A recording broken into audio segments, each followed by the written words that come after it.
Okay, good morning. നമുക്ക് start ചെയ്യാം. Onam vacation ഒക്കെ അടിച്ചു പൊളിച്ചോ? ഞങ്ങളുടെ ഓൺലൈൻ പരിപാടികൾ വളരെ നല്ലതായിരുന്നു. എല്ലാ വീഡിയോസും ഞാൻ കണ്ടിരുന്നു. ഒരുപാട് കഴിവുകളുള്ള കുട്ടികളാണ് നിങ്ങൾ. കുക്കിംഗ് ആയാലും ഫാമിംഗ് ആയാലും ഡാൻസ് ആയാലും സോങ്സ് ആയാലും എല്ലാത്തിലും നിങ്ങളുടെ കഴിവ് തെളിയിച്ചിട്ടുണ്ട്. എല്ലാവർക്കും കൺഗ്രാറ്റ്സ് കേട്ടോ. നന്നായിരുന്നു.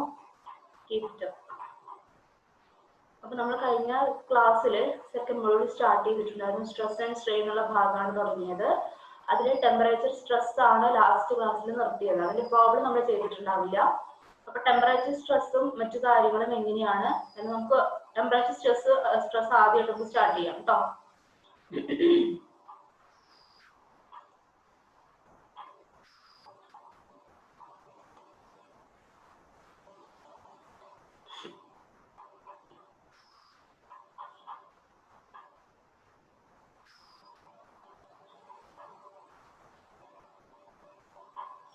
ഓക്കെ, നമ്മൾ ടെമ്പറേച്ചർ സ്ട്രെസ് ആണ് സ്റ്റാർട്ട് ചെയ്യുന്നത്. ഇപ്പൊ നമുക്കറിയാം, ടെമ്പറേച്ചർ കൂടുകയും കുറയുകയും ചെയ്യുന്നതിനനുസരിച്ച് മെറ്റീരിയൽസ് എക്സ്പാൻഡ് ചെയ്യുക, കോൺട്രാക്ട് ചെയ്യുക, അങ്ങനെ സംഭവിക്കും. ചിലപ്പോൾ അത് എക്സ്പാൻഡ് ചെയ്യാം, ചിലപ്പോൾ കോൺട്രാക്ഷൻ സംഭവിക്കാം, അല്ലെ? അപ്പൊ ഈ ടെമ്പറേച്ചർ കൂടുന്നതിനനുസരിച്ച് മെറ്റീരിയൽസിനകത്ത് ചെറിയ ചെറിയ മാറ്റങ്ങൾ സംഭവിക്കുന്നു. ഒന്നില്ലെങ്കിൽ എക്സ്പാൻഷൻ അല്ലെങ്കിൽ കോൺട്രാക്ഷൻ, നേരത്തെ പറഞ്ഞല്ലോ. ആ രീതിയിലുള്ള മാറ്റങ്ങൾ സംഭവിക്കുമ്പോൾ അതിനെ റെസിസ്റ്റ് ചെയ്യാനായിട്ട് മെറ്റീരിയൽ ട്രൈ ചെയ്യും, അല്ലെ? ആ ഉണ്ടാകുന്ന മാറ്റത്തെ റെസിസ്റ്റ് ചെയ്യാനായിട്ട് മെറ്റീരിയൽസ് ട്രൈ ചെയ്യും, അതിനെ റെസിസ്റ്റ് ചെയ്ത് നിൽക്കാനായിട്ട് ശ്രമിക്കും. അപ്പൊ അങ്ങനെ ശ്രമിക്കുന്നതിന്റെ ഫലമായിട്ട് അവിടെ എന്തുണ്ടാകും? സ്ട്രെസ് ഡെവലപ്പ് ചെയ്യും. അത്തരം സ്ട്രെസ്സിനെയാണ് നമ്മൾ തെർമൽ സ്ട്രെസ് അല്ലെങ്കിൽ ടെമ്പറേച്ചർ സ്ട്രെസ് എന്നുകൊണ്ട് ഉദ്ദേശിക്കുന്നത്. ടെമ്പറേച്ചർ കാരണം ടെമ്പറേച്ചർ കൂടുക കുറയുക അതിനനുസരിച്ച് മെറ്റീരിയൽ എക്സ്പാൻഡ് ചെയ്യാനും അതുപോലെ തന്നെ കോൺട്രാക്ട് ചെയ്യാനും സാധ്യതയുണ്ട്. അങ്ങനെ സംഭവിക്കുമ്പോൾ മെറ്റീരിയൽ അതിനെ റെസിസ്റ്റ് ചെയ്യാൻ ശ്രമിക്കുന്നതിന്റെ ഫലമായിട്ട് അവിടെ ഒരു സ്ട്രെസ് ഡെവലപ്പ് ചെയ്യാനുള്ള സാധ്യതയുണ്ട്. ആ സ്ട്രെസ്സിനെയാണ് നമ്മൾ ടെമ്പറേച്ചർ സ്ട്രെസ് അല്ലെങ്കിൽ തെർമൽ സ്ട്രെസ് എന്നുകൊണ്ട് ഉദ്ദേശിക്കുന്നത്. ഇവിടെ നോക്കാം, നിങ്ങൾക്ക് ഇവിടെ ഫിഗറിനകത്ത് ഒരു ബീം കാണാൻ സാധിക്കുന്നുണ്ടാവും. അതിന്റെ ലെങ്ത് L ആണ്. L എന്ന് പറയുന്നത് ഈ ബോഡിയുടെ ഒറിജിനൽ ലെങ്ത് ആണ്. T എന്ന് പറയുന്നത് rise or fall of temperature. കൂടിയ ടെമ്പറേച്ചർ ആകാം, കുറഞ്ഞ ടെമ്പറേച്ചർ ആകാം. ആൽഫ എന്ന് എടുക്കുന്നത് കോഎഫിഷ്യന്റ് ഓഫ് തെർമൽ എക്സ്പാൻഷൻ. ഇതിന്റെ ഡെറിവേഷൻ ഒന്നും നമുക്ക് ആവശ്യമില്ല കേട്ടോ. ആൽഫ എന്ന് പറയുന്നത് കോഎഫിഷ്യന്റ് ഓഫ് തെർമൽ എക്സ്പാൻഷൻ. പക്ഷെ ഇതിന്റെ പ്രോബ്ലംസ് ചോദിച്ചു കണ്ടിട്ടുണ്ട്. 7 മാർക്ക് 8 മാർക്ക് 6 മാർക്കിനൊക്കെ ഇതിന്റെ പ്രോബ്ലംസ് കാണാറുണ്ട്. അങ്ങനെയാണ് എന്നുണ്ടെങ്കിൽ എക്സ്പാൻഷൻ സംഭവിക്കും, കോൺട്രാക്ഷൻ സംഭവിക്കും. അതായത് അവിടെ ചേഞ്ച് ഇൻ ലെങ്ത് സംഭവിച്ചു, ഡെൽറ്റ എൽ. നമ്മൾ ചേഞ്ച് ഇൻ ലെങ്തിനെ റെപ്രസെന്റ് ചെയ്യുന്ന ഡെൽറ്റ എൽ ആണ്, അല്ലെ? സോ ഇത്രയും ഭാഗമാണ് ഡെൽറ്റ എൽ എന്ന് വിചാരിക്കുക. അപ്പൊ ഈ ഡെൽറ്റ എൽ കണ്ടുപിടിക്കാനുള്ള ഇക്വേഷൻ നമ്മുടെ സാധാരണ സ്ട്രെസ് ആണെന്നുണ്ടെങ്കിൽ എന്തായിരുന്നു?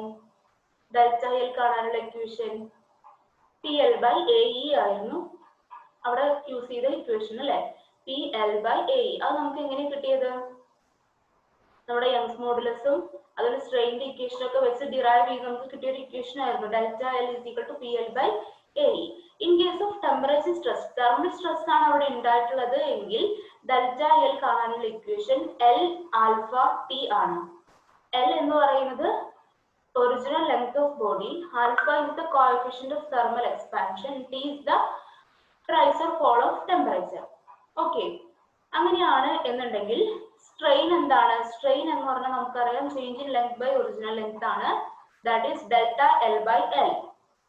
ഡെൽറ്റ എൽ നമുക്കിപ്പോ കിട്ടി L alpha T divided by L. എല്ലും എല്ലും കട്ട് ചെയ്ത് പോയി. സോ സ്ട്രെയിൻ എന്ന് പറയുന്നത് ആൽഫ T ആണ്.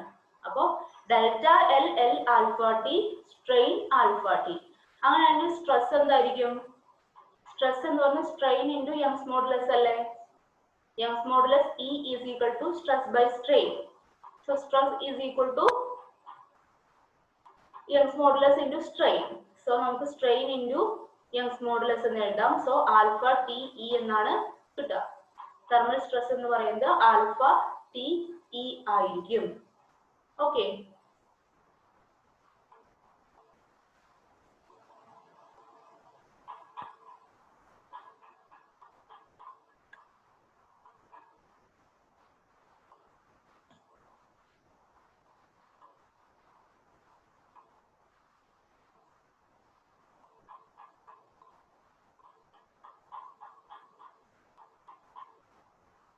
മിനിറ്റ്.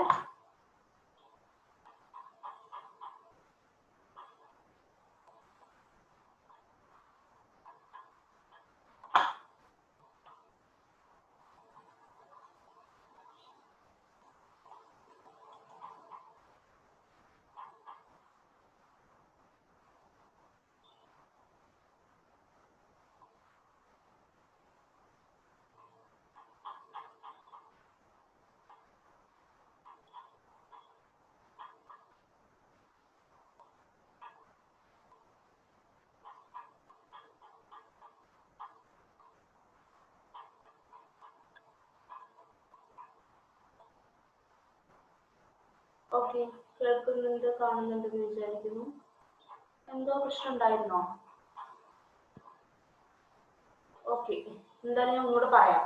ഇപ്പൊ ടെമ്പറേച്ചർ സ്ട്രെസ് എന്ന് പറഞ്ഞിട്ടുണ്ടെങ്കിൽ ടെമ്പറേച്ചർ റൈസ് ചെയ്യുന്നതിനും ഫോളോ ചെയ്യുന്നതിനനുസരിച്ച് എക്സ്പാൻഷനും കോൺട്രാക്ഷനും സംഭവിക്കും. അങ്ങനെയാണെന്നുണ്ടെങ്കിൽ അവിടെ സ്ട്രെസ് ഡെവലപ്പ് ചെയ്യാൻ സാധ്യതയുണ്ട്. ആ സ്ട്രെസ്സിനെയാണ് തെർമൽ സ്ട്രെസ് അല്ലെങ്കിൽ ടെമ്പറേച്ചർ സ്ട്രെസ് എന്ന് പറയുന്നത് അല്ലെ. അപ്പൊ ഈ തെർമൽ സ്ട്രെസ് അല്ലെങ്കിൽ ടെമ്പറേച്ചർ സ്ട്രെസ് കാരണം അവിടെ ചേഞ്ച് ഇൻ ലെങ്ത് ഉണ്ടാകുന്നുണ്ട്. ആ ചേഞ്ച് ഇൻ ലെങ്തിനെയാണ് നമ്മൾ ഡെൽറ്റ എൽ എന്ന് ഡിനോട്ട് ചെയ്യുന്നത്. ഡെൽറ്റ എൽ എന്ന് പറയുന്നത് എൽ ആൽഫ ടി ആണ്. എൽ എന്ന് പറഞ്ഞാൽ original length of body, T is the rise or fall of temperature, alpha is the coefficient of thermal expansion.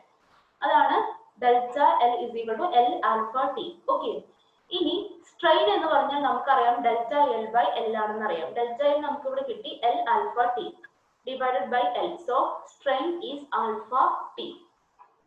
അങ്ങനെയാണെങ്കിൽ സ്ട്രെസ് എന്തായിരിക്കും? തെർമൽ സ്ട്രെസ് എന്തായിരിക്കും? നമുക്കറിയാം സ്ട്രെയിൻ ഇൻറ്റു യങ്സ് മോഡുലസ് ആണ്. So alpha T E. Okay, അത്രയാണ് പറഞ്ഞത് കേട്ടോ. അപ്പൊ temperature stress ഇതാണെന്ന് മനസ്സിലാക്കാം. ഇനി നമുക്ക് ടെമ്പറേച്ചർ സ്ട്രെസ് വെച്ച് പ്രോബ്ലം എങ്ങനെയാ സോൾവ് ചെയ്യാന്നാണ് നമ്മൾ നോക്കുന്നത്. സോ നമുക്ക് നോക്കാം. Consider A composite member of unit length. ഒരു മെമ്പർ, ഒരു മെറ്റീരിയൽ നമ്മൾ എടുക്കുകയാണ്. ആ മെറ്റീരിയലിന്റെ ലെങ്ത് എന്ന് പറയുന്നത് എന്താണ്? യൂണിറ്റ് ആണ്. ലെങ്ത് എന്ന് പറയുന്നത് ഇസ് ഈക്വൽ ടു 1. യൂണിറ്റ് എന്തോ ആയിക്കോട്ടെ. when temperature rises by T degree Celsius, material one expands freely so that ഒന്നാമത്തെ മെറ്റീരിയൽ രണ്ട് മെറ്റീരിയലും എക്സ്പാൻഡ് ചെയ്യും അല്ലെ. അപ്പൊ ഒന്നാമത്തെ മെറ്റീരിയലിന്റെ എക്സ്പാൻഷൻ എന്ന് പറയുന്നത് ഡെൽറ്റ എൽ വൺ ആണ്. Delta L one. Delta L one എന്ന് പറഞ്ഞു കഴിഞ്ഞാൽ L alpha one T. L എന്ന് പറയുന്നത് യൂണിറ്റി ആണല്ലോ. സോ നമുക്ക് ആൽഫ വൺ ടി എന്ന് എടുക്കാം. ആൽഫ വൺ ടി എന്ന് എടുക്കാം. മെറ്റീരിയൽ ടു, ഒബ്വിയസ്ലി എന്തോ മെറ്റീരിയൽ ടൂവും എക്സ്പാൻഡ് ചെയ്യും. അപ്പൊ അതിന്റെ change in length delta L two ആണ്. So L alpha two into T. L എന്ന് പറഞ്ഞാൽ യൂണിറ്റി ആണ്. സോ നമുക്ക് ആൽഫ ടു ടി എന്ന് എടുക്കാം. ഓക്കെ, അപ്പൊ ഒന്നാമത്തെ മെറ്റീരിയലിന്റെ change in length alpha one T, രണ്ടാമത്തെ മെറ്റീരിയലിന്റെ ചേഞ്ച് ഇൻ ലെങ്ത് എന്ന് പറയുന്നത് ആൽഫ ടു ടി. ക്ലിയർ ആയല്ലോ? അപ്പൊ ഞാനിവിടെ ഇതാണ് നമ്മുടെ രണ്ട് മെറ്റീരിയൽ. ആദ്യം നമ്മുടെ മെറ്റീരിയൽ ഇങ്ങനെയായിരുന്നു. ഇതിനെ ഒരെൻഡിൽ റിജിഡ്ലി നമ്മൾ ടൈറ്റ് ചെയ്ത് പിടിച്ചിരിക്കുകയാണ്. ഈ ഒരു ഭാഗത്ത് നമ്മളിങ്ങനെ ടൈറ്റ് ചെയ്ത് ഫിക്സിറ്റി കാണിക്കാനാണ് ഇങ്ങനെ ഹാച്ച് ചെയ്ത് കാണിക്കാൻ നമുക്കറിയാം അല്ലെ. അപ്പൊ ഇങ്ങനെ ടൈറ്റ് ചെയ്ത് വെച്ചിട്ടുണ്ട്. അപ്പൊ ഒന്നാമത്തെ മെറ്റീരിയൽ എന്ത് ചെയ്തു? എക്സ്പാൻഡ് ചെയ്തു. എങ്ങനെ എക്സ്പാൻഡ് ചെയ്തത്? ഒന്നാമത്തെ മെറ്റീരിയൽ എക്സ്പാൻഡ് ചെയ്തത് ആൽഫ വൺ ടി. ഇത്രയും എക്സ്പാൻഡ് ചെയ്തു. ആ എക്സ്പാൻഡ് ചെയ്തതാണ് എന്ത്? ആൽഫ വൺ ടി എന്ന് പറയുന്നത്. ഓക്കെ, ഇനി രണ്ടാമത്തെ മെറ്റീരിയൽ എക്സ്പാൻഡ് ചെയ്തു. സോ രണ്ടാമത്തെ മെറ്റീരിയൽ എത്ര എക്സ്പാൻഡ് ചെയ്തു? ഇത്ര എക്സ്പാൻഡ് ചെയ്തു എന്ന് വിചാരിക്കുക. That is alpha two T. Okay, ഇങ്ങനെ എക്സ്പാൻഡ് ചെയ്തു. ഇനി നമ്മൾ അസ്യൂം ചെയ്യാണ് alpha two is less than alpha one. അങ്ങനെയല്ല, alpha one is less than alpha two. Alpha one ആണ് ചെറുത് എന്ന് വിചാരിക്കുക. അങ്ങനെയാണ് കേട്ടോ, കറക്റ്റ് ചെയ്യാം. Alpha one less than alpha two അങ്ങനെയാണ് എന്നുണ്ടെങ്കിൽ ആൽഫ വൺ ചെറുതാണ് ആൽഫ ടുവിനേക്കാളും. അതിന്റെ അർത്ഥം എന്താണെന്ന് വെച്ചാൽ ഒന്നാമത്തെ മെറ്റീരിയലിന്റെ എക്സ്പാൻഷൻ കുറവാണ് കമ്പയർ ടു സെക്കൻഡ് മെറ്റീരിയൽ. രണ്ടാമത്തെ മെറ്റീരിയലിനെ അപേക്ഷിച്ച് ഒന്നാമത്തെ മെറ്റീരിയലിന്റെ എക്സ്പാൻഷൻ കുറവാണെന്നാണ് കാണിച്ചു തരുന്നത്. സോ അപ്പൊ ഇത്ര എക്സ്പാൻഡ് ചെയ്തോളൂ. അതുകൊണ്ടാണ് രണ്ടാമത്തെ മെറ്റീരിയലിന്റെ ആൽഫ ഡെൽറ്റയിൽ കൂടുതലായിട്ട് നമ്മൾ വരച്ചത്. ഓക്കെ, അപ്പൊ നമ്മൾ ഇതിനെ എന്ത് ചെയ്യണം? ഈ എക്സ്പാൻഷൻ എല്ലാം പ്രിവെന്റ് ചെയ്യാൻ വേണ്ടിയിട്ട് നമുക്ക് എന്ത് ചെയ്യാൻ പറ്റും? ഒന്നാമത്തെ മെറ്റീരിയലിന് കുറവാണ്, രണ്ടാമത്തെ മെറ്റീരിയലിന് കൂടുതലാണ് എക്സ്പാൻഷൻ അല്ലെ. അപ്പൊ ഇതിനൊന്ന് കോമ്പൻസേറ്റ് ചെയ്യാൻ നമുക്ക് എന്ത് ചെയ്യാം, ഈ ഒന്നാമത്തെ മെറ്റീരിയലിനെ നമുക്ക് ഇതുപോലെ പിടിച്ച് വലിക്കാം അല്ലെ. ഒപ്പം നമ്മൾ എന്ത് ചെയ്യണം, ഈ രണ്ടാമത്തെ മെറ്റീരിയലിന് ഒരു പുഷിങ് എഫക്ട് കൊടുക്കണം അല്ലെ. അപ്പോഴല്ല അതെല്ലാം ഒന്ന് കോമ്പൻസേറ്റ് ചെയ്ത് നിൽക്കുക. ഒന്നാമത്തെ മെറ്റീരിയലിന് നമ്മളൊരു പുള്ളിങ് എഫക്റ്റും രണ്ടാമത്തെ മെറ്റീരിയലിന് നമ്മളൊരു പുഷിങ് എഫക്റ്റും കൊടുത്തു. അപ്പൊ അതിനൊന്ന് കോമ്പൻസേറ്റ് ചെയ്ത് നിൽക്കാനായിട്ട് സാധിക്കും. ഓക്കെ, അപ്പൊ നമ്മൾ ആ വലിക്കുന്നതിന്റെ ഭാഗമായിട്ട് അതില് ചെറിയ മാറ്റം സംഭവിക്കും. വലിക്കുന്നതിന്റെ ഭാഗമായിട്ട് അതിന് ചെറിയൊരു മാറ്റം സംഭവിക്കും. എന്താ സംഭവിക്കുക നമുക്ക് നോക്കാം. ഈ വലിക്കുന്നതിന്റെ ഭാഗമായിട്ട് അത് ഇവിടം വരെ എത്തി എന്ന് വിചാരിക്കുക.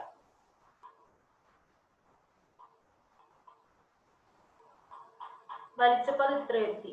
ഓക്കെ, അതുപോലെ ഇതിന് നമ്മൾ പുഷ് ചെയ്തല്ലോ. ഇതാണ് ഒന്നാമത്തെ മെറ്റീരിയൽ, ഇതാണ് രണ്ടാമത്തെ മെറ്റീരിയൽ. രണ്ടാമത്തെ മെറ്റീരിയൽ നമ്മൾ പുഷ് ചെയ്യുന്നുണ്ടല്ലോ. അപ്പൊ രണ്ടാമത്തെ മെറ്റീരിയൽ എന്ത് ചെയ്തു, ഇത്രയും പുഷ് ചെയ്ത് വന്നിട്ട് ഇവിടേക്ക് എത്തി നിന്നു. ഓക്കെ, അപ്പൊ ഫൈനലി രണ്ടും ഒരേ ലെവലിൽ വന്ന് നിന്നു എന്നാണ് ഉദ്ദേശിക്കുന്നത്. ക്ലിയർ ആണോ? രണ്ടും ഒരേ ലെവലിൽ വന്നു നിന്നു. അതിന് വേണ്ടിയിട്ടാണ് നമ്മൾ ഒന്നാമത്തെ മെറ്റീരിയലിനെ പുൾ ചെയ്തു, രണ്ടാമത്തെ മെറ്റീരിയൽ നമ്മൾ പുഷ് ചെയ്തു. ഓക്കെ, ഇനി എന്ത് ചെയ്യാണ്, അങ്ങനെയാണെന്നുണ്ടെങ്കിൽ the resultant strain of composite bar. അപ്പൊ resultant strain എന്ന് പറയുന്നത് രണ്ടിനും ഒരേപോലെ ആയില്ലേ, ഒരേ ലെവലിൽ വന്നു നിന്നു. സോ നമുക്ക് സ്ട്രെയിൻ എന്ന് പറയുന്നത് ഇതാണെന്ന് മാർക്ക് ചെയ്യാം. ഈ സ്ട്രെയിൻ എന്ന് പറയുന്നത് ഈ ഒരു ലെവലാണെന്ന് മാർക്ക് ചെയ്യാം. ഓക്കെ, അപ്പോ E1 E2 എന്ന് പറയുന്നത് എന്താണെന്ന് മാർക്ക് ചെയ്യാം. നോക്കുക, ഫിഗറിൽ നോക്കുക. ഇതാണ് ഒന്നാമത്തെ മെറ്റീരിയലിന് സംഭവിച്ചത് അല്ലെ. യെല്ലോയിൽ കാണുന്നില്ല.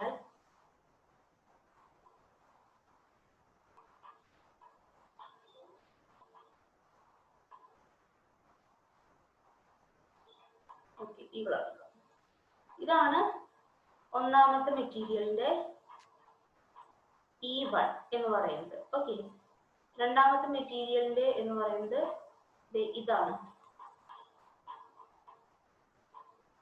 ഇതാണ് E2. ഓക്കെ, ക്ലിയർ ആയോ? ഇതാണ് E2. ഇത്രയാണ് ഫിഗറിൽ കാണിച്ചിട്ടുള്ളത്. ഓക്കെ, ഫിഗർ ക്ലിയർ ആയി വെച്ചിരിക്കുന്നു. രണ്ട് മെറ്റീരിയൽ ഉണ്ട്, അതിന് നമ്മൾ ടെമ്പറേച്ചർ കൊടുത്തു. ടെമ്പറേച്ചർ കൊടുത്തപ്പോൾ ഒന്നാമത്തെ മെറ്റീരിയലിന്റെ കോഎഫിഷ്യന്റ്, തെർമൽ കോഎഫിഷ്യന്റ് കുറവാണ്, രണ്ടാമത്തേതിന്റെ കൂടുതലാണ്. സോ ഒന്നാമത്തെ മെറ്റീരിയൽ കുറച്ച് എക്സ്പാൻഡ് ചെയ്തു, രണ്ടാമത്തെ മെറ്റീരിയൽ കൂടുതൽ എക്സ്പാൻഡ് ചെയ്തു. അത് നമ്മൾ ഒന്ന് കോമ്പൻസേറ്റ് ചെയ്യാൻ വേണ്ടിയിട്ട് ഒന്നാമത്തെ മെറ്റീരിയലിനെ പിടിച്ച് വലിച്ചു, രണ്ടാമത്തെ മെറ്റീരിയലിന് നമ്മൾ പുഷിംഗ് എഫക്ട് കൊടുത്തു. അപ്പോൾ ആ മാറ്റമാണ് നമ്മൾ ഈ ഫിഗറിൽ കാണിച്ചിട്ടുള്ളത്. ഇനി നമുക്ക് നെക്സ്റ്റ് എന്താണെന്ന് നമുക്ക് നോക്കാം. ഞാൻ ഈ ഫിഗർ വായിക്കുന്നില്ല കേട്ടോ, ഈ ഒരു ഫിഗർ ഞാൻ വായിക്കുന്നില്ല. അപ്പൊ ഈ ലൈൻസ് എല്ലാം ഇവിടെ തന്നെ കിടക്കും.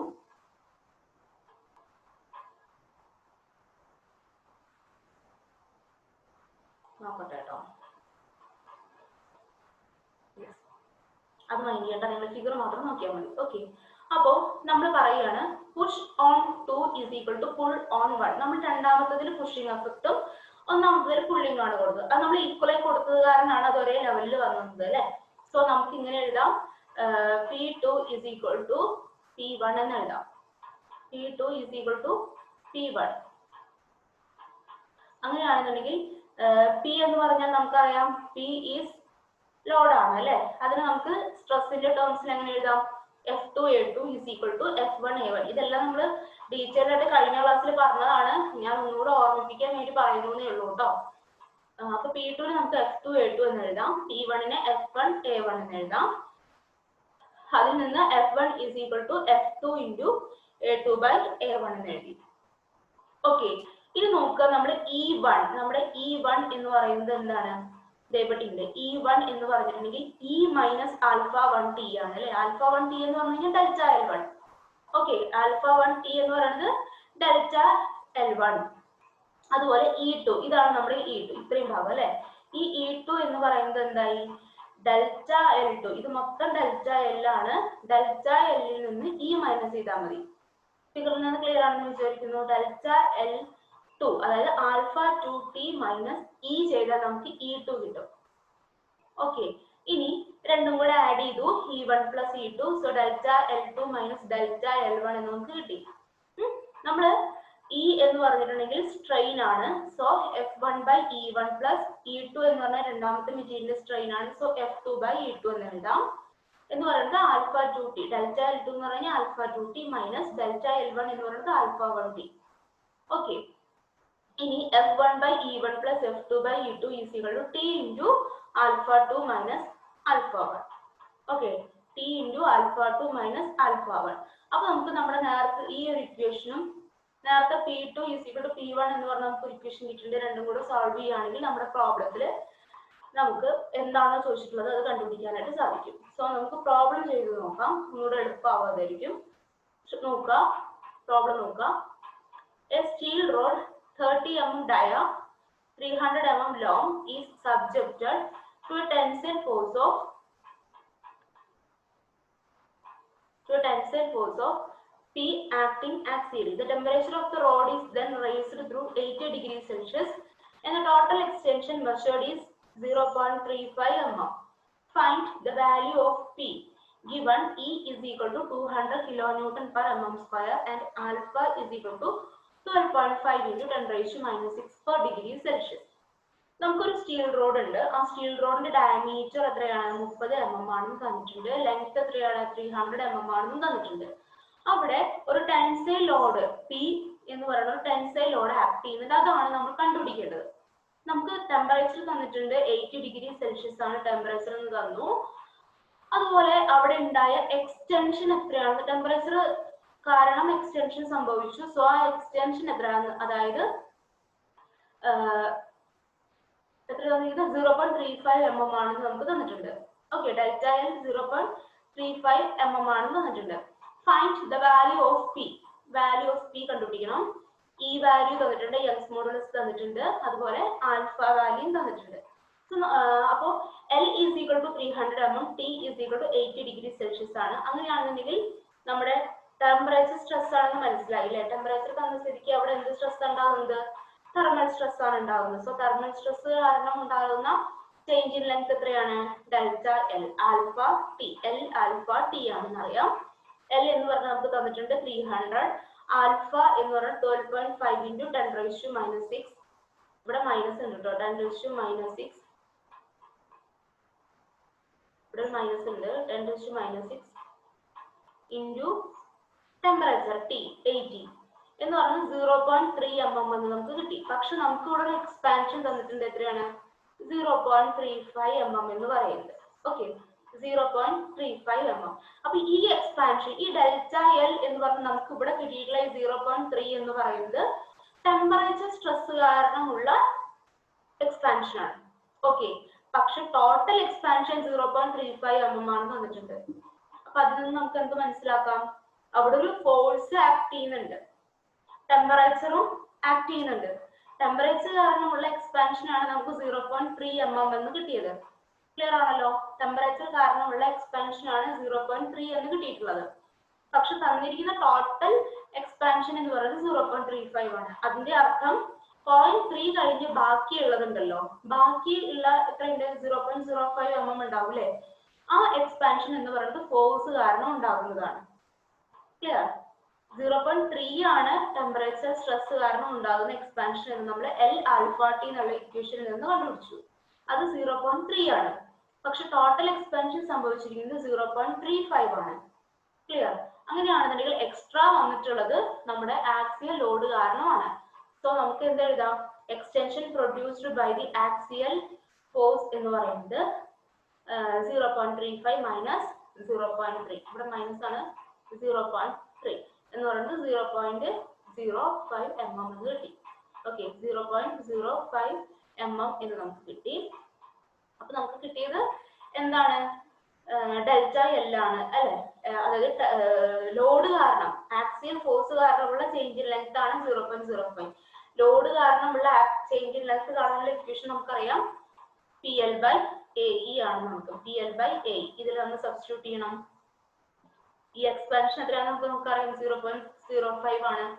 സോ ഈ ഇക്വേഷനിലെ ലെങ്ത് അറിയാം, E അറിയാം, A എന്ന് പറഞ്ഞാൽ π/4 d² ആണ് അല്ലെ?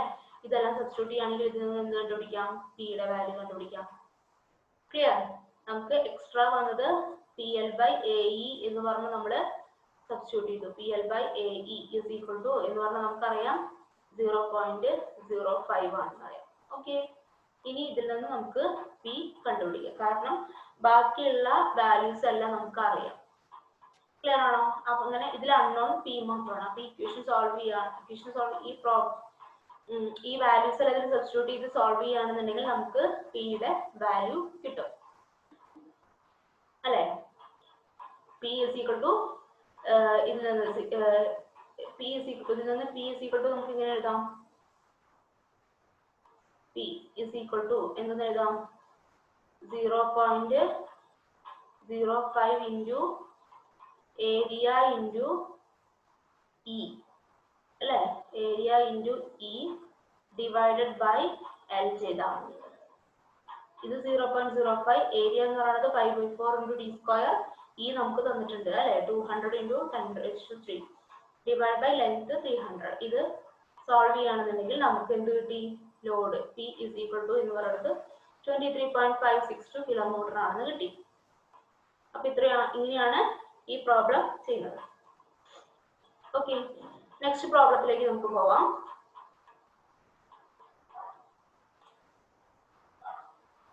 An MS bar 2 cm in dia and 30 cm long is encased in a brass tube whose external dia is 3 cm and internal dia is 2.5 cm. അപ്പോൾ ഒരു കോമ്പോസിറ്റ് ബാർ ആണെന്ന് മനസ്സിലായില്ലേ? ഒരു 2 cm ഡയ, അതുപോലെ 30 cm ലെങ്ത് ഉള്ളതുണ്ട്. അതുപോലെ തന്നെ ഒരു ബ്രാസ് ട്യൂബിനകത്തേക്കാണ് വെച്ചിരിക്കുന്നത്. 3 cm ഡയ ആണ് അതിന്റെ എക്സ്റ്റേണൽ ഡയമീറ്റർ, അതുപോലെ ഇന്റേണൽ ഡയമീറ്റർ 2.5. അപ്പൊ അതൊരു കോമ്പോസിറ്റ് ബാർ ആണെന്ന് മനസ്സിലായി. അതിന് ടെമ്പറേച്ചർ തന്നിട്ടുണ്ട് 80 degree Celsius. Calculate stresses induced in each material. അപ്പോൾ സ്റ്റീലിന്റെ ES തന്നിട്ടുണ്ട്, ആൽഫ തന്നിട്ടുണ്ട്, ബ്രാസിന്റെ E തന്നിട്ടുണ്ട്, ആൽഫ തന്നിട്ടുണ്ട്. എല്ലാ വാല്യൂസും നമുക്ക് തന്നിട്ടുണ്ട്. ഓക്കെ, അപ്പൊ ഇതെങ്ങനെയാ ചെയ്യുന്നത് നമുക്ക് നോക്കാം. ഓക്കെ,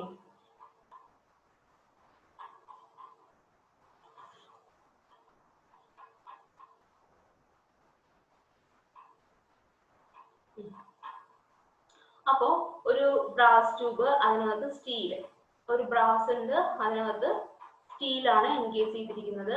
അതിന്റെ ഡയമീറ്റർ എല്ലാം നമുക്ക് തന്നിട്ടുണ്ട്. ബ്രാസിന്റെ ഔട്ടർ ഡയമീറ്റർ എന്ന് പറയുന്നത് 3 cm ആണ്. 3 cm ആണോ 30 cm ആണോ?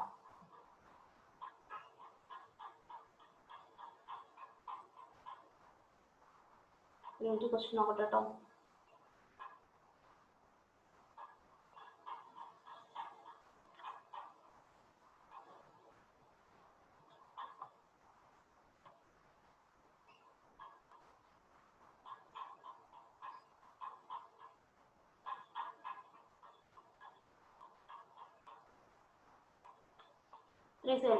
ഓക്കെ, ശരിയാണ്. 3 cm ലെങ്ത് ആണ് കാണിച്ചിരിക്കുന്നത്. 30 cm എന്ന ലെങ്ത് ആണ്.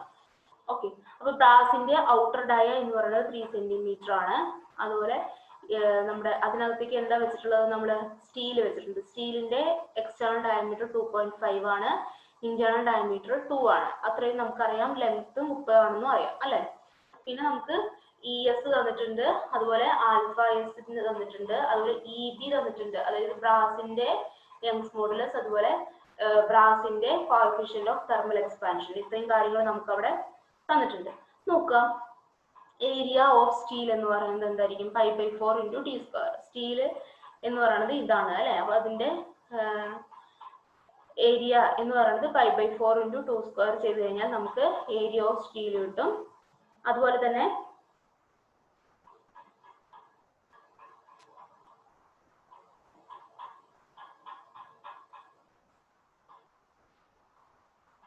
എന്താ പറ്റി?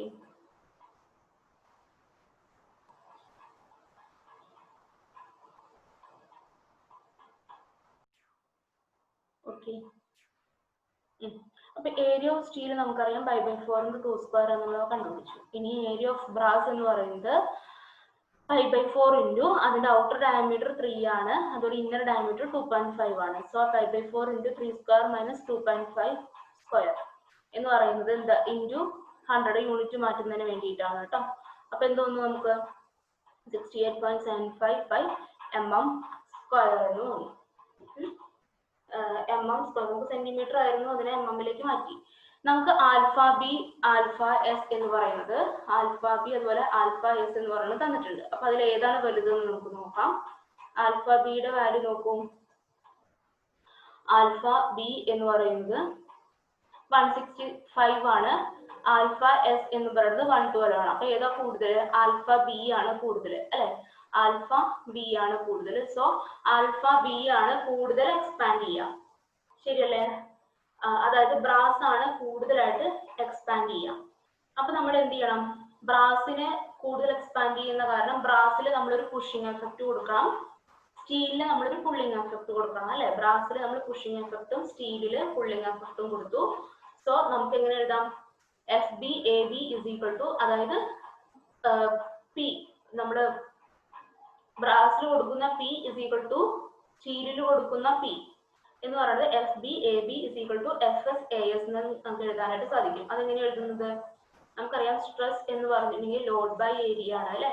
Load by area. അങ്ങനെയാണെങ്കിൽ load P is equal to എന്ന് പറഞ്ഞു കഴിഞ്ഞാൽ F into A, F B A B is equal to F S A S. So from F B is equal to F S into A S by A B. അപ്പൊ A എസും A B നമ്മളിവിടെ കണ്ടുപിടിച്ചിട്ടുണ്ടല്ലോ.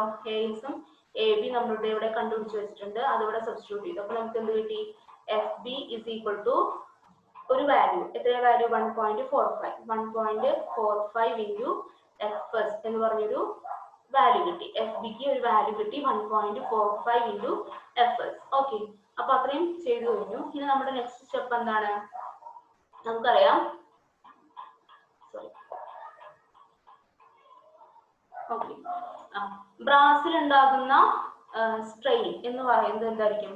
ബ്രാസിൽ ഉണ്ടാകുന്ന strain നമ്മൾ നേരത്തെ first derive ചെയ്ത figure ഓർക്കണം. ബ്രാസിനാണ് കൂടുതൽ expansion എന്ന് പറഞ്ഞിട്ടുണ്ടായിരുന്നു അല്ലെ? ബ്രാസിനാണ് കൂടുതൽ എക്സ്പാൻഷൻ. അപ്പൊ അതാണ് കൂടുതൽ എക്സ്പാൻഡ് ചെയ്യുക. സോ അതിന് നമ്മൾ പുഷിംഗ് എഫക്റ്റ് ആണ് കൊടുക്കുന്നത്. അപ്പൊ ബ്രാസിൽ ഉള്ളതിന്റെ ഇ എന്ന് പറയുന്നത് alpha B T into minus E ആയിരിക്കും. Alpha B T minus E ആണ്. അതുപോലെ സ്ട്രെയിൻ ഇൻ സ്റ്റീൽ എന്ന് പറയുന്നത് E minus alpha S T ആയിരിക്കും. നിങ്ങൾ ആദ്യത്തെ ഫിഗർ വെച്ച് ഓർക്കണം കേട്ടോ. ആദ്യം നമ്മൾ ഡിറൈവ് ചെയ്തൊരു ഫിഗർ ഇല്ലേ, ആ ഫിഗർ വെച്ച് ഓർക്കുക. പുള്ളിങ് എഫക്ട് കൊടുത്തത് ഏതിനാണ്? സ്റ്റീൽ. ഇവിടെ നമ്മൾ ഈ കേസിൽ പുള്ളിങ് എഫക്ട് കൊടുക്കുന്നത് സ്റ്റീലിനാണ്. സോ അതിന്റെ ഇ എന്ന് പറയുന്നത് E minus alpha S T ആണ്. ഇത് രണ്ടും കൂടെ ആഡ് ചെയ്യുകയാണെന്നുണ്ടെങ്കിൽ T into alpha B minus alpha S എന്ന് കിട്ടും. ഇ എന്ന് പറയുന്നത് F B by E B ആണ്. ഇ എസ് എന്ന് പറയുന്നത് F S by E S ആണ്. So T into alpha B minus alpha S. പക്ഷെ എഫ് ബി എന്ന് പറയുന്നത് എത്രയാണ് നമുക്കറിയാം. എഫ് ബി എന്ന് പറയുന്നത് എത്രയാണ്? നമ്മൾ നേരത്തെ കണ്ടുപിടിച്ച് വെച്ചു. 1.45 എഫ് എസ് ആണെന്ന് കണ്ടുപിടിച്ച് വെച്ചു. അത് ഇതിൽ നമ്മൾ സബ്സ്റ്റിറ്റ്യൂട്ട് ചെയ്യാം. എന്നിട്ട് സബ്സ്റ്റിറ്റ്യൂട്ട് ചെയ്തതിന് ശേഷം നമ്മൾ ഈ ഒരു ഇത് സോൾവ് ചെയ്താൽ മതി. സബ്സ്റ്റിറ്റ്യൂട്ട് ചെയ്യുമ്പോൾ നമുക്ക് 1.45 F S by E B എന്ന് കിട്ടും, plus F S by E S is equal to T into alpha B minus alpha S. Okay, ഇനി നമ്മൾ ഇതിനെ രണ്ട് സൈഡിലും ഇ എസ് മൾട്ടിപ്ലൈ ചെയ്യുകയാണ്. രണ്ട് സൈഡിലും ഇ എസ് മൾട്ടിപ്ലൈ ചെയ്ത് കഴിഞ്ഞിട്ടുണ്ടെങ്കിൽ നമുക്ക് എന്ത് കിട്ടും? ഈ എഫ് എസിനെ നമ്മൾ പുറത്തേക്ക് എടുത്തു. F S into 1.45 E S multiply ചെയ്തു അല്ലെ? E S by E B plus 1 is equal to t into alpha b minus alpha s into es എന്ന് വന്നു. ഇത് സോൾവ് ചെയ്ത് കഴിഞ്ഞിട്ടുണ്ടെങ്കിൽ ഇത് ആൽഫ ബി ആൽഫ എസ് ഒക്കെ നമുക്കറിയാം, ഇ എസ് ഇ ബി ഒക്കെ നമുക്കറിയാം. സോ ഫ്രം നമുക്ക് അതിന് എന്ത് കിട്ടും? എഫ് എസിന്റെ വാല്യൂ കിട്ടും. എഫ് എസിന്റെ വാല്യൂ കിട്ടി കഴിഞ്ഞിട്ടുണ്ടെങ്കിൽ നമുക്ക് എഫ് ബിയുടെ വാല്യൂ കണ്ടുപിടിക്കാനായിട്ട് സാധിക്കും. ഓക്കെ, ജസ്റ്റ് രണ്ട് കാര്യങ്ങൾ മാത്രം അറിഞ്ഞാൽ മതി. നമ്മൾ ആ ഫിഗർ എങ്ങനെയാ ചെയ്യുന്നതെന്ന് ഓർത്ത് വെച്ചാൽ നോക്കി വെച്ചാൽ മതി. ഓക്കെ, അത് രണ്ടും കൂടെ ഇത് ഈ ഒരു ഇക്വേഷൻ സോൾവ് ചെയ്യുകയാണെന്നുണ്ടെങ്കിൽ നമുക്ക് രണ്ട് സ്ട്രെയിനും കിട്ടുന്നതാണ്. ഓക്കെ, അങ്ങനെയാണ് ആ പ്രോബ്ലം ചെയ്യുന്നത്. നമുക്കിനി അടുത്ത പ്രോബ്ലംസ് നോക്കാം. A 6 cm by 3 cm copper flat is braced to a 6 cm by 6 cm steel flat. ഇവിടെ തന്നിട്ടുണ്ട് നമുക്ക്. The combination is then heated to temperature of 100 degrees Celsius. Find the stress produced in each metal and the shearing force tending to rupture the bracing. Find the shear stress also. ES, EC, alpha S, alpha C ഒക്കെ നമുക്ക് തന്നിട്ടുണ്ട്. കോപ്പറും സ്റ്റീലാണ്, രണ്ടിന്റെയും dimension എങ്ങനെയാണ് നമുക്ക് തന്നിട്ടുണ്ട്. Okay, നമുക്ക് നോക്കാം.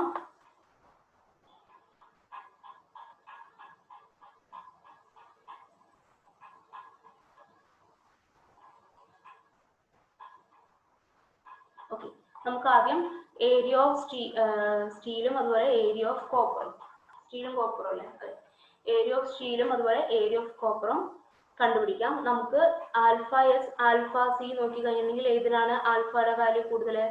കോപ്പറിനാണ് ആൽഫയുടെ വാല്യൂ കൂടുതൽ. സോ കോപ്പർ ആണ് കൂടുതൽ എക്സ്പാൻഡ് ചെയ്യുക അല്ലെ.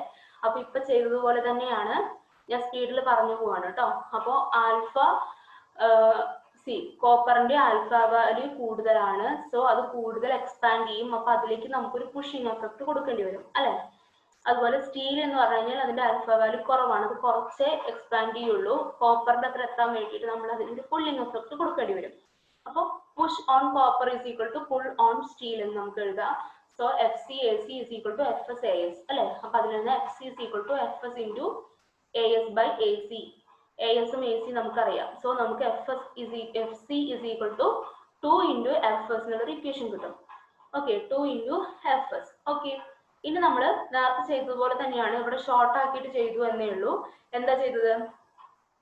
ഈ ഒരു സ്റ്റെപ്പ് ഓർത്ത് വെച്ചാലും മതി കേട്ടോ നിങ്ങൾ. അതായത് രണ്ടിന്റെയും സ്ട്രെയിൻ എന്ന് പറയുന്നത് എന്താണ്? F S by E S plus F C by E C.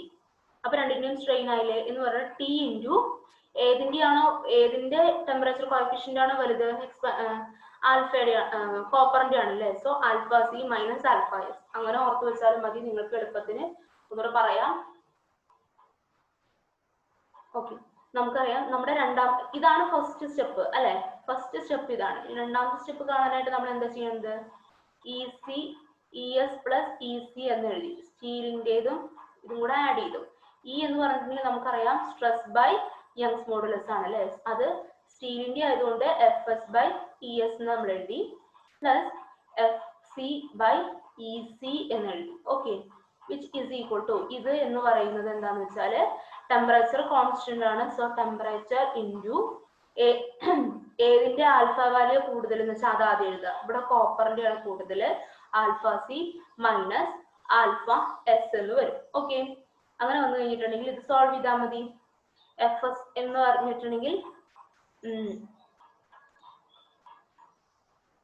Okay, ഈ ഇക്വേഷൻ സോൾവ് ചെയ്ത് കഴിഞ്ഞിട്ടുണ്ടെങ്കിൽ നമുക്ക് എഫ് എസിന്റെയും എഫ് സിയുടെയും വാല്യൂ കണ്ടുപിടിക്കാനായിട്ട് പറ്റും, നേരത്തെ ചെയ്തതുപോലെ തന്നെ. ഓക്കെ,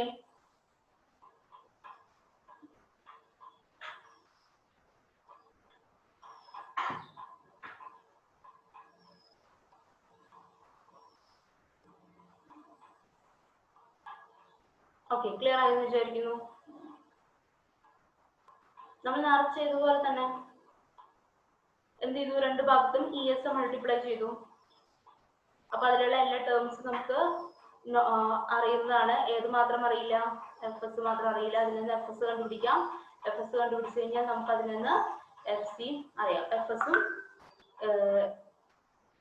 എഫ് സി ആണ് കേട്ടോ, എഫ് ബി അല്ല, എഫ് സി ആണ്. ടെക്സ്റ്റിലെ തെറ്റാണ്. ബ്രാസ് അല്ലല്ലോ, കോപ്പർ അല്ലേ. എഫ് സി, എഫ് എസും എഫ് സി നമ്മൾ കണ്ടുപിടിച്ചു. ഓക്കെ, രണ്ട് വാല്യൂ നമ്മൾ കണ്ടുപിടിച്ചു. ഇനി നമുക്കൊരു ഫോഴ്സ് കണ്ടുപിടിക്കണം അല്ലെ. കണ്ടുപിടിക്കാൻ പറഞ്ഞിട്ടില്ലേ? അതിനെ കണ്ടുപിടിക്കാം. Force tending to rupture the bracing.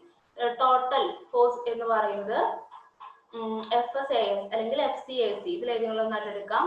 അതെന്ന് പറയുന്നത് എന്തെന്ന് വരും? നമുക്ക് എഫ് എസ് എന്ന് പറയുന്നത് നമുക്കറിയാം 24 ആണ്. അപ്പൊ അതിന്റെ ഏരിയ ചെയ്ത് കഴിഞ്ഞിട്ടുണ്ടെങ്കിൽ നമുക്ക് എന്ത് കിട്ടി? ലോഡ് കിട്ടി അല്ലെ. ഏരിയ അണ്ടർ ദി ഷിയർ എന്ന് പറയുന്നത് താഴെയുള്ള ഭാഗത്ത് മാത്രമാണ് ഷിയർ വരിക. ഈ ഭാഗം സ്കിപ്പ് ചെയ്തോളൂ കേട്ടോ. ഈ ഒരു ഭാഗം, ഇത്രയും ഭാഗം നമുക്ക് വേണ്ട. ഫസ്റ്റ് പോർഷൻ, ഈ സ്ട്രെസ് കാണുന്ന ഭാഗം മാത്രം നോക്കിയാൽ മതി. ഈ സ്ട്രെസ് കാണുന്ന ഈ ഭാഗം മാത്രം നമ്മൾ നോക്കിയാൽ മതി. ഓക്കെ, സ്ട്രെസ് മാത്രം കണ്ടുപിടിച്ചാൽ മതി. ആ പ്രോബ്ലത്തിലെ സ്ട്രെസ് മാത്രം കണ്ടുപിടിച്ചാൽ മതി.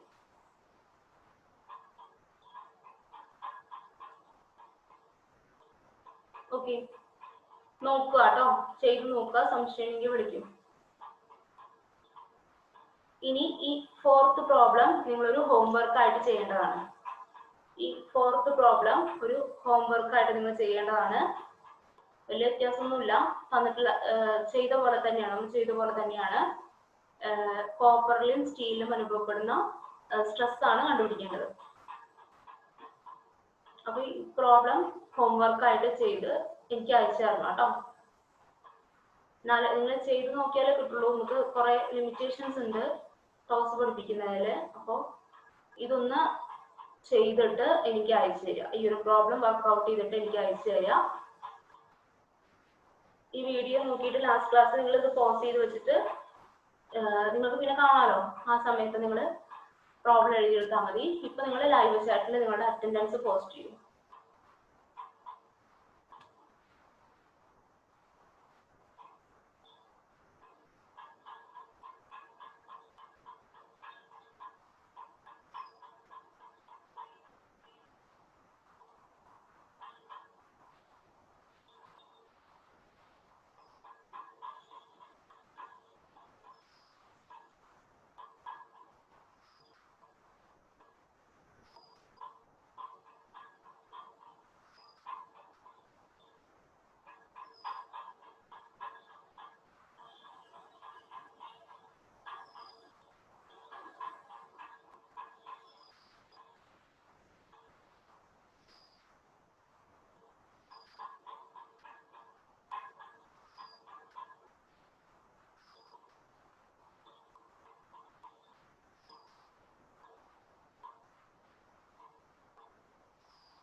ഓക്കെ, അപ്പോൾ ഇന്നത്തെ ക്ലാസ് ഇവിടെ വൈൻഡ് അപ്പ് ചെയ്യാണ്.